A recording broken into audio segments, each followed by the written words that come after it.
Hello everyone, welcome to the channel prepare with Ichchha. ये हमारी series चल रही है इम्पोर्टेंट क्वेश्चंस की, जिसमें हम सभी सब्जेक्ट्स को कवर करने की कोशिश कर रहे हैं।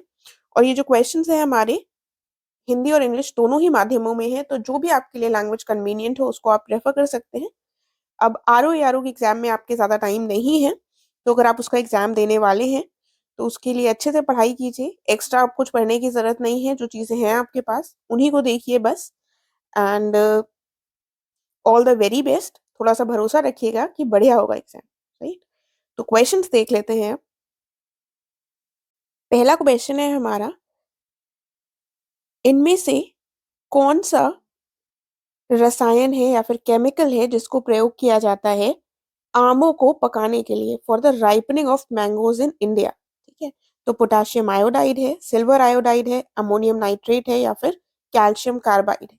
देखिए, पीसीएस में ऐसे क्वेश्चंस पूछे जाते हैं, तो वैसे ही क्वेश्चंस यहाँ पर हम कर भी रहे हैं।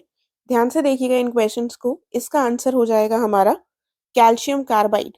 ठीक है, कैल्शियम कार्बाइड के माध्यम से आमों को पकाया जाता है। ठीक है, आगे बढ़ते हैं नेक्स्ट क्वेश्चन की तरफ। अब इसमें क्या कह रहे हैं, इलेक्ट्रिक कारों में जो प्रयुक्त होती हैं बैटरियां, इनके लिए कौन सा आवश्यक तत्व है इलेक्ट्रिक कार्स में?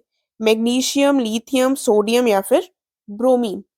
तो सबसे इंपॉर्टेंट जो होता है ये लिथियम होता है। राइट, तो अगर आपने देखा होगा, पढ़ा होगा, तो आपको पता होगा कि कि सबसे ज्यादा दुनिया में लिथियम कहाँ पाया जाता है। दुनिया में सबसे ज्यादा अगर हम देखें तो लिथियम पाया जाता है साउथ अमेरिकन कंट्रीज जो है, अर्जेंटीना, बोलीविया और चिली। ठीक है, तो ABC साउथ अमेरिकन जो कंट्रीज है यहाँ पर पाया जाता है। ये बोलीविया है, ब्राजील नहीं। इनको लिथियम ट्रायंगल के नाम से भी जाना जाता है। ठीक है, तो आपको पता है ये भी कि इलेक्ट्रिक कार्स को बढ़ावा दिया जा रहा है रिसेंटली, एनवायरमेंट फ्रेंडली होती है क्योंकि। तो भारत के द्वारा भी ये प्रयास है कि इन देशों से अपने संपर्क को बढ़ाया जाए और लिथियम को इनसे लिया जा सके, जिससे क्योंकि अगर ज्यादा से ज्यादा इलेक्ट्रिक कार्स का निर्माण किया जाएगा तो लिथियम की उसमें आवश्यकता पड़ेगी। ठीक है, तो याद रखिएगा अगर ऐसा क्वेश्चन आ जाता है प्रीलिम्स में कि लिथियम ट्रायंगल में कौन से देश आते हैं, तो आपको पता होना चाहिए अर्जेंटीना, बोलीविया और चिली। ठीक है, और साथ में रिसेंटली न्यूज में भी आपने देखा होगा कि जम्मू कश्मीर में भी कुछ डिस्कवरी हुई थी लिथियम की। ठीक है, राजस्थान में भी ऐसा आया था। तो इस तरह के न्यूज से आप थोड़ा सा अवेयर रहा करिए, ताकि हमें प्रीलिम्स में अगर ऐसा कुछ रैंडम क्वेश्चन आ जाए तो उसका भी आंसर हम कर सकें। और साथ में ये सारी चीजें मेंस के पॉइंट ऑफ व्यू से भी बहुत इंपॉर्टेंट है। देन अगला क्वेश्चन क्या है, presence of which of the following makes them slightly radio active? यहाँ पर थोड़ा सा स्टेटमेंट मिसिंग हो गया है। यहाँ पर क्वेश्चन होना चाहिए, केले में निम्नलिखित से में से कौन सा खनिज उपस्थित होता है जिसकी वजह से वो रेडियोधर्मी बनता है? ठीक है, तो ये सोडियम की प्रेजेंस है, कैल्शियम की, मैग्नीशियम की या फिर पोटाशियम की? तो इसमें से कौन सा आंसर करेक्ट हो जाएगा हमारा?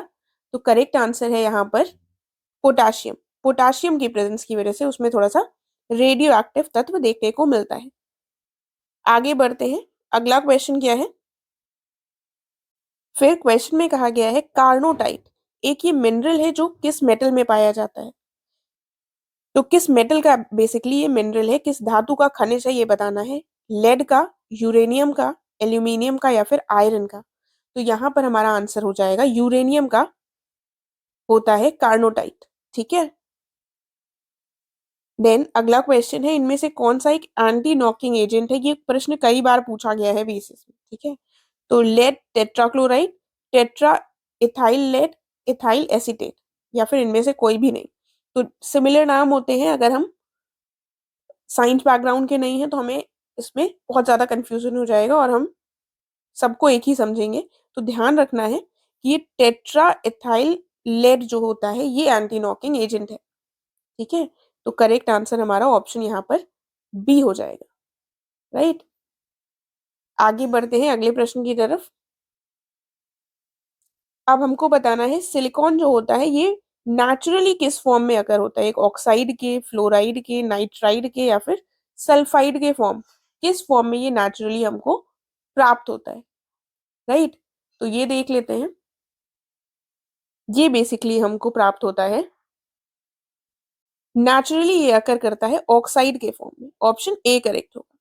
देन नेक्स्ट क्वेश्चन है, जो एरोमेटिक हाइड्रोकार्बन्स होते हैं ये एक सूटी फ्लेम के साथ बर्न होते हैं, यानी कि अधिकांश जो सुगंधित हाइड्रोकार्बन्स होते हैं इनमें कालिक की लौ हमको दिखाई देती है जब ये जलते हैं। तो इसका बेसिक मेन रीजन क्या है? क्योंकि इसमें कार्बन हाइड्रोजन अनुपात जो है वो अधिक होता है, मजबूत कार्बन कार्बन बॉन्ड की उपस्थिति के कारण ऐसा होता है, हाइड्रोकार्बन जो है वो अनसैचुरेटेड होते हैं, असंतृप्त होते हैं, या फिर इसमें कार्बन हाइड्रोजन अनुपात जो है वो कम होता है। इसमें हमारा करेक्ट आंसर क्या हो जाएगा?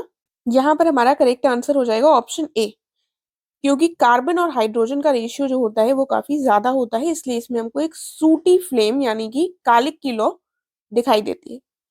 आगे बढ़ेंगे अगले प्रश्न की तरफ। क्वेश्चन है, प्ल्यूबिज्म ये कंडीशन होती है जिसमें बॉडी में एक्यूमुलेट होने लगता है, एकत्रित होने लगता है, इनमें से क्या?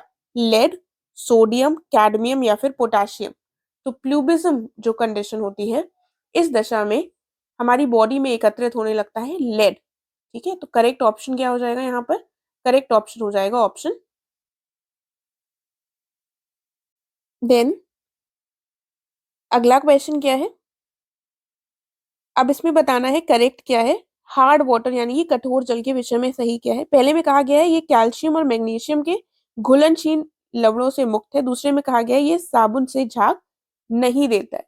ठीक है, तो यहाँ पर हमें बताना है करेक्ट स्टेटमेंट कौन सा है। तो हमारा यहाँ पर करेक्ट स्टेटमेंट हो जाएगा ऑप्शन बी, ये साबुन से झाग नहीं देता है कठोर वाटर, कठोर जल जो होता है। देन ह्यूमन ब्लड में पीएच वैल्यू क्या होती है? 8.2, 7.4, 6.5 या फिर 7? देखिए ये जो प्रश्न है ये काफी आसान है, लेकिन अगर हम इनको रट कर नहीं बैठेंगे तो इसमें हमें कंफ्यूजन हो जाएगा एग्जाम में, इसीलिए ऐसे क्वेश्चंस को भी थोड़ा सा ध्यान से देखना होता है। 7.4 यहाँ पर आंसर हो जाएगा, ऑप्शन बी करेक्ट होगा। राइट, तो इसके साथ ही हमारे आज के क्वेश्चन कंप्लीट हुए। एंड अगर आपको वीडियो थोड़ा सा भी अच्छा लगता है तो प्लीज लाइक और शेयर जरूर कीजिएगा। एंड अगर आपको कोई भी क्वेश्चन हो तो आप पूछ सकते हैं। अब हम मिलेंगे नेक्स्ट वीडियो में। Thank you so much.